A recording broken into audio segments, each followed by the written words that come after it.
Čerpadlá Thermocontrol slúžia na zabezpečenie pohybu vody vo vykurovacích systémoch a v rozvodoch teplej úžitkovej vody.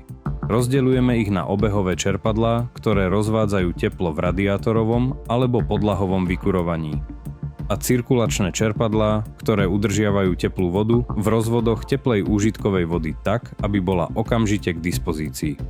Naše čerpadlá sa medzi sebou líšia napríklad výkonom motora, maximálnou výtlačnou výškou alebo prietokom. Z viacerých variantov vyberáme Thermocontrol TC ESP3.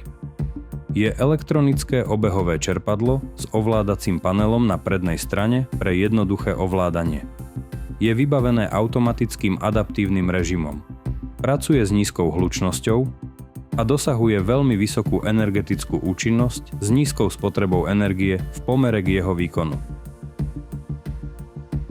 Thermocontrol TC CP15 1.5e je cirkulačné čerpadlo určené na zabezpečenie pohybu teplej úžitkovej vody v bytoch a rodinných domoch.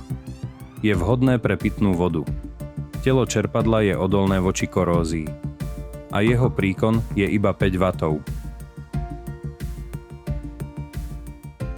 Thermocontrol.